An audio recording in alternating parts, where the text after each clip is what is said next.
আসসালামু আলাইকুম বন্ধুরা, দিস ইজ আলমিনাজ রন্ধনশালা। তো আজ আমি আপনাদের জন্য নিয়ে এসেছি মাছের মুড়ো দিয়ে মুগ ডাল, আলু এবং কচুর একটি রেসিপি। তো রেসিপিটি বানানোর জন্য আমি কড়াইতে তেল গরম হতে বসিয়েছিলাম।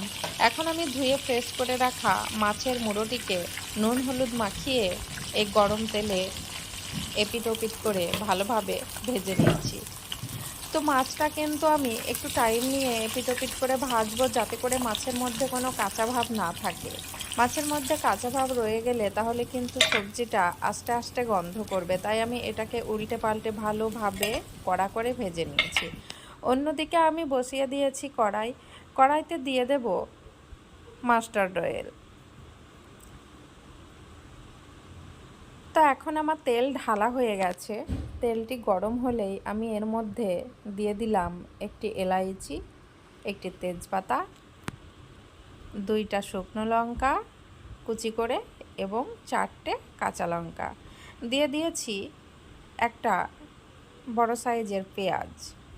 তো এবার আমি এগুলিকে ভালোভাবে নেড়েচেড়ে নেব। তো কিছুক্ষণ ফ্রাই হয়ে আসার পরই এর মধ্যে আমি অ্যাড করে দেব মুগ ডাল। মুগ ডালটি অ্যাড করার পর আমি মুগ ডালটিকে ভালোভাবে নেড়েচেড়ে ভেজে নেব। কিছুক্ষণকার জন্য মুগ ডালটি ভাজা হয়ে গেলে এর উপরে আমি অ্যাড করে দেব ধুয়ে ফ্রেশ করে লম্বা লম্বা সাইজের কেটে রাখা আলুগুলো। তো আলুগুলো দেওয়ার পর আমি দিয়ে দেব লম্বা করে কেটে রাখা কচু। তো আমি আলু কচুগুলো কীরকম সাইজের করে কেটেছি সেটা আপনারা দেখতেই পাচ্ছেন। তো এবার আমি আলু এবং কচুগুলিকে অ্যাড করে দেব। আলু কচু অ্যাড করা হয়ে গেলে আমি কিছুক্ষণকার জন্য এগুলিকে নেড়েচেড়ে নেব। নেড়েচেড়ে নেওয়ার পরে আমি অ্যাড করে দেব সমস্ত রকমের মশলা। তো আমি কিন্তু আলুটাকে একটু নেড়েচেড়ে নিচ্ছি। এরপর অ্যাড করে দেব কচু। এটাকেও আমি কিছুক্ষণকার জন্য নেড়েচেড়ে নেব। তো এবার আমি অ্যাড করব এর সঙ্গে সমস্ত গুঁড়ো মশলা। তো কিছুক্ষণ কষানো হয়ে গেছে। এবার আমি এর মধ্যে দিয়ে দেব 1 টেবিল স্পুন পরিমাণ লবণ, দিয়ে দেব 1/2 টেবিল স্পুন পরিমাণ হলুদ গুঁড়ো।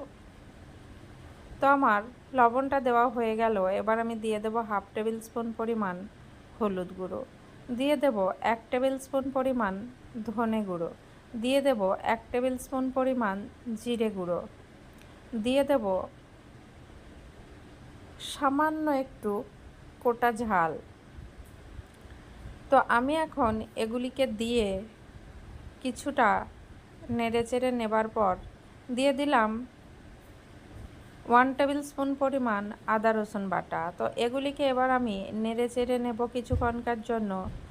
নেড়েচেড়ে নিয়ে আমি একটু জল অ্যাড করে দেব, যাতে করে এর মশলাটা পুড়ে না যায়। তো জল দেওয়ার পর আমি আবারও কিছুক্ষণ কষে নেব। দেখতে পাচ্ছেন যে কত সুন্দর কালার এসছে এটা, এবং কতটা সুন্দর মশলাটা মাখোচাকো হয়ে আলুর গায়ে লেগে এসছে। তো ভালো মতো কষানো হয়ে গেলে আমি দিয়ে দেব মাছের মুড়োটা। মাছের মুড়োটা দেওয়ার পর আমি আবারও কিছুক্ষণ কষে নেব। আবারও এটাকে নেড়েচেড়ে ভালো মতন কষে নিয়ে অ্যাড করে দেব এর মধ্যে জল। তো মাছের মুড়োটাকে আমি একটু খুন্তির সাহায্যে ভেঙে নিলাম, যাতে করে মাছের মুড়োটা একটু ছড়িয়ে যায়। তো এবার আমি অ্যাড করে দিলাম জল।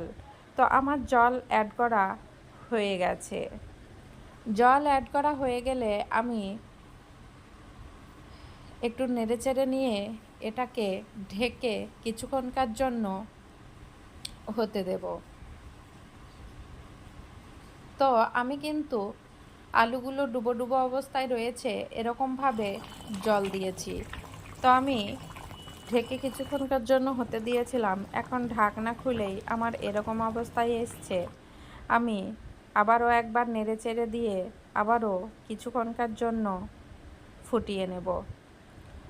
তো আমি কিন্তু এখানে মুগ ডাল ইউজ করেছি, আপনারা চাইলে মসুর ডালও ইউজ করতে পারেন। আমার এই রেসিপিটি মসুর ডালের সঙ্গেও খুবই সুন্দর লাগে। তো আমার এটা মোটামুটি একটা রেডি হয়ে এসছে। এবার এটা আমি অন্য পাত্রে ঢেলে নেব। আপনারা একদিন আমার এই রেসিপিটি বানিয়ে খেয়ে দেখবেন। যদি আপনাদের ভালো লেগে থাকে তাহলে লাইক এবং কমেন্ট করে জানিয়ে দেবেন।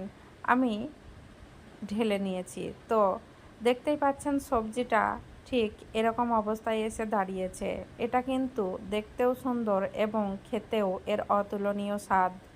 ধন্যবাদ।